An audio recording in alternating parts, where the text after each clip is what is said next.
Assalamualaikum semua. Insya Allah pada kesempatan kali ini kita akan bahas sel life science ya. Sebenarnya kalau kuliah berjalan normal ini merupakan kuliah terakhir ya, yang kuliah dari sesi akhir dari sistem life science pada perkuliahan K3. Kita akan bahas tentang sistem reproduksi pada kali ini. Oke? Nah, sistem reproduksi sendiri seperti Anda ketahui terdiri dari reproduksi pria dan wanita ya, di mana ada perbedaan yang cukup signifikan ya, baik dari sisi ukuran, jenis alat kelamin dan yang lain-lain pada pria dan wanita begitu. Kita akan mulai dari membahas reproduksi pria, di mana di sini yang kita lihat adalah pabrik dari sperma ya, atau testis. Pabrik sperma ini merupakan organ yang sangat rawan atau sangat sensitif terhadap suhu. Jadi dia diselimuti oleh kulit yang bernama skrotum dan ini tidak menempel pada tubuh manusia. Ya. Jadi kalau ini menempel pada tubuh manusia maka pabriknya akan bisa rusak. Jadi sperma yang diproduksi akan kurang baik ya. Hindari memakai celana dalam yang sangat ketat yang bisa menyebabkan dia menempel di dinding daripada dekat di panggul ya. Oke. Di sperma ini diproduksi di testis, kemudian dia diantarkan ke epididymis ya, tempat penampungannya. Dan di epididymis ini mengalami proses pematangan. Proses pematangan kemudian dia disalurkan ke vas deferens. Vas deferens ini merupakan saluran yang panjang yang menghubungkan antara epididymis ya. Dan dia kemudian mendapatkan nutrisi dari vesicula seminalis ya. Sperma itu. Jadi biar dia bisa bergerak, bisa tumbuh dan lain-lain mendapatkan seperti itu. Nah, di sini juga ada prostat. Prostat merupakan kelenjar juga yang dia ini salurannya jadi satu ya. Mulai dari prostat ini, dari saluran kencingnya, kemudian dari vas deferens ini dan ke saluran ductus atau saluran ejaculatorius ya. Nah, ini uretranya juga ada jadi satu ya untuk ini. Ini adalah penis. Penis adalah merupakan saluran istilahnya organ yang dilewatin oleh uretra itu ya. Dan pada proses ejakulasi dia bisa membantu mengeluarkan sperma. Bila Anda lihat kolon atau usus besar berada di bagian belakang. Oke? Nah, ini pada wanita. Pada wanita yang kita lihat pabriknya adalah indung telur atau ovarium. Perbedaannya adalah dia sangat optimum bisa tumbuh ketika suhunya lebih hangat. Makanya dia tidak menggantung ya, tapi berada pada dalam perut. Di sini terjadi proses pematangan daripada sel telur ya. Proses pematangan sel telur, kemudian sel telur keluar, ditangkap oleh fimbriae ya. Fimbriae ini adalah rambut-rambut ini dan prosesnya dia melewati tuba falopi atau saluran tuba ya atau oviduct. Kemudian dia ketika dibuahi, dia akan menempel di dinding rahim.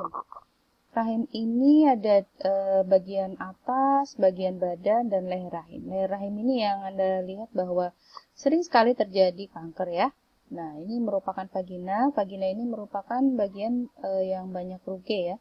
Dan ini atau istilahnya sesuatu yang tidak rata, berlipat-lipat gitu ya. Nah, ini adalah vestibular gland atau kelenjar Bartholin. Dia ini fungsinya menghasilkan baik hormon maupun dari lendirnya, kemudian menjaga keasaman atau pH-nya ya. Oke. Yang bisa Anda lihat di sini adalah proses fertilisasi, di mana ketika sel telur ini dia sudah matang, maka dia akan dikeluarkan ya, dikeluarkan kemudian menuju saluran tuba. Nah, ketika dia dibuahi oleh sel sperma, maka dia akan membentuk zigot. Mungkin Anda masih ingat ya, pelajaran SMP atau SMA. Nah, zigot ini kemudian dia akan membelah sampai beberapa bagian ya, dengan eksponensial begitu. Kemudian dia akhirnya membentuk bakal terakhir yaitu blastosit yang dia akan menempel di dinding rahim atau endometrium dan terjadi implantasi atau penempelan ya. Ini berarti akan segera terjadi proses kehamilan gitu. Nah, proses kehamilan sendiri itu banyak stage-nya ya. Stage-nya mulai dari pekan pertama, kemudian sampai dia ke pekan-pekan selanjutnya.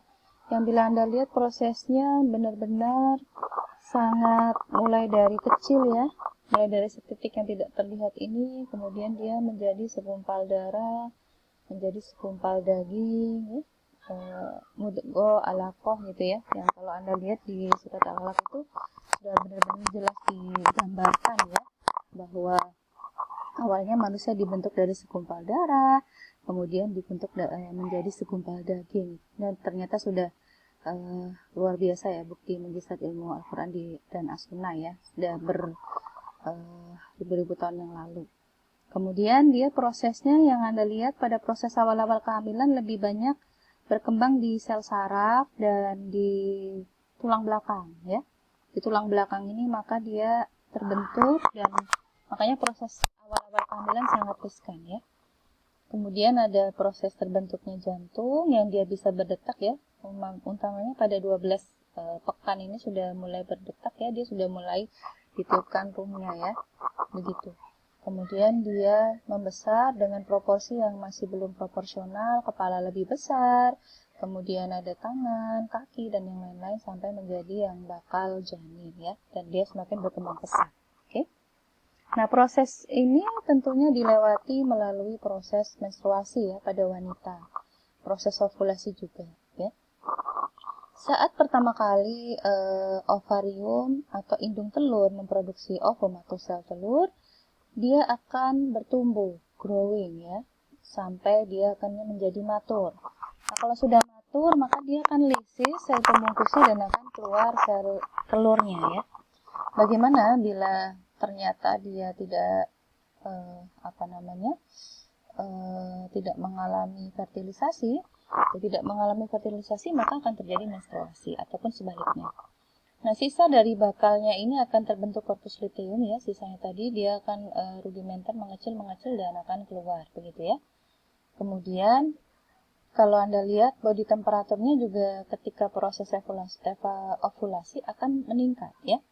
Bahkan saat proses-proses pemeliharaan itu cenderung memang suhu agak tinggi ya, 36,5 sampai 37 itu wajar ya. Nah, saat proses mens umumnya turun. Nah, di kelenjar pituitari, di bagian depan, di otak, ini juga menghasilkan hormon. Hormonnya adalah FSH. FSH ini tinggi karena fungsinya dia membuat matur atau menstimulasi dari sel telurnya. Kemudian dia akan meninggi di sini, dan LH, luteinizing hormone ini akan semakin tinggi karena dia memecah dari sel telur ini dan sel ovumnya akan keluar ya. Sama juga dengan kelenjar-kelenjar di hormon di ovarium ya, di mana diproduksi oleh ovarium dia estrogennya akan meninggi pada awal-awal karena estrogen berfungsi untuk mematangkan dari sel telurnya. Kemudian dia akan sangat turun mendadak ketika proses ovulasi atau masa subur ya. Kemudian progesteronnya meningkat karena progesteron ini adalah hormon yang mempertahankan atau memelihara dinding rahim. Sehingga bila ada proses ovulasi ini terjadi, zigotnya ditanam, implantasi tadi dia akan siap ya, bukan tipis lagi. Pada beberapa orang yang mau berangkat umroh dan yang lain-lain, maka meminum obat-obatan sejenis progesteron. Nah, obat-obatan minum jenis progesteron ini dapat mempertahankan agar tidak terjadinya mens. Karena kalau progesteron turun, surge, maka dia akan terjadinya proses menstruasi, ya. Nah, proses menstruasi sendiri yang bisa Anda lihat bahwa secara umum normalnya berlangsung antara 28 sampai 30 hari ya. Meskipun pada masing-masing wanita sangat variatif ya. Nah, variatif di sini biasanya ada yang sampai 1 tahun, kemudian berbulan-bulan dan yang lain-lain. Bila Anda lihat ini adalah 0 sampai 14 hari, kemudian 28 hari ya. Nah, 14 hari ini merupakan fase ketika dia pembuahan tadi ya. Ini dihitung dari hari pertama haid ya. Misalnya Anda mulai haid tanggal 1 Januari, maka tanggal 14 Januari kemungkinan adalah masa ovulasi atau suburnya.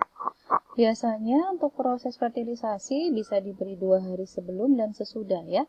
Berarti hari ke-12 atau 13 sampai hari ke-16 itu merupakan proses-proses ketika proses pembuahan itu cukup optimum karena sperma umumnya bertahan 1 kali 24 jam di rahim ya, sehingga bisa terjadi proses pembuahan. Nah, proses 28 hari ini bagi yang memanjang sampai 50 hari atau yang lain-lain, maka proses ovulasi juga memanjang.